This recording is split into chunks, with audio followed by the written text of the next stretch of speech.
Малышам-детсадовцам трудно понять, что такое война. Гул самолетов в голубом небе, голод, разруха, смерть. Наше самое молодое поколение с этим не сталкивалось и соприкоснуться не должно никогда, потому что светлое будущее для потомков, для нас отвоевали наши деды. И как дань памяти великому подвигу с небывалым успехом проходит фестиваль «Салют Победы». На сей раз участие в нем принимают воспитанники всех дошкольных учреждений Сибая. Будут показывать различные композиции, будут петь песни военных лет. Мы хотим с ранних лет воспитывать в детях патриотические чувства, чувство гражданственности, любовь к своему родному краю. У концерта «Аншлаг». В зале нет ни одного свободного места, но самыми главными зрителями для юных артистов стали ветераны Великой Отечественной войны, труженики тыла, ветераны педагогического труда, присутствующие в зале. Особую трогательность момента все испытали, когда малыши вышли к ним с цветами в военной форме, с письмами-треугольниками от потомков. Люди двух разных эпох, двух разных веков. Обнимались и плакали одинаково. В этот торжественный день поздравить и юных артистов, и присутствующих в зале пришел глава города Халид Сулейманов. Мы победители, победители зла, победители фашизма, вот наши ветераны, следующее поколение, ваши дети, внуки, наверное, сейчас правнуки. Знаем, в нашей крови течет кровь победителя, поэтому мы должны воспитывать и будущее поколение, именно когда с нами наши ветераны, которые победили в этой войне, чтобы они тоже чувствовали, что они поколение победителей.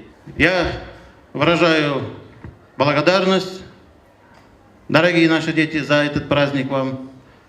Всех поздравляю с предстоящими праздниками. У каждой семьи своя история про воевавших предков. Рашида Суергулова пришла на фестиваль «Салют Победы» вместе с внучкой. Отец Рашиды Каримовны, уроженец села Туркменово, воевал на Первом Украинском фронте. За всю войну был трижды ранен, но дошел до конца, до победы. Сегодня его нет среди живых, но о его подвигах есть кому рассказать. Правнучка Риана пока не понимает всей важности слов, зато портрет прадеда Карима держит с гордостью.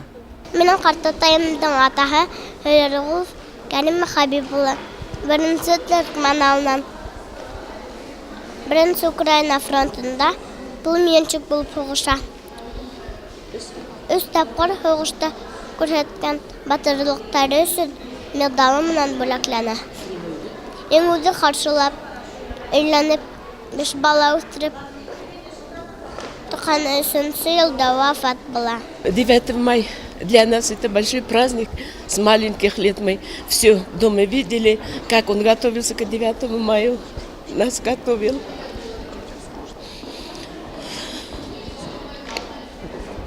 Мы вот на бессмертный полк сделали фотографию, сделали большой альбом про отца. Вот этот альбом мы хотим сдавать в музей деревни Туркменова. Мы хотим праздновать 9 мая деревни Туркменова со всеми детьми, участники Великой Отечественной войны. Чтобы выступить достойно перед ветеранами, воспитатели, родители и дети готовились не один месяц. Единая форма, отлаженные движения и эта детская непосредственность действительно заставляют поверить в то, что слово «война» так и останется лишь в песнях, танцах, театральных сценках.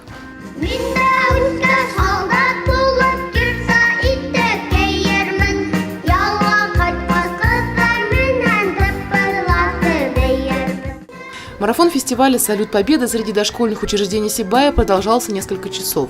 Песни, танцы, юные артисты сменяли друг друга на сцене, но ни один номер не повторился. И лишь суть и главная идея остались неизменны. Вечная память павшим. Вечная слава живым. Елена Афанасьева, Дамир Хайбуллин, Гульгина Раскильдина, телекомпания СТВ.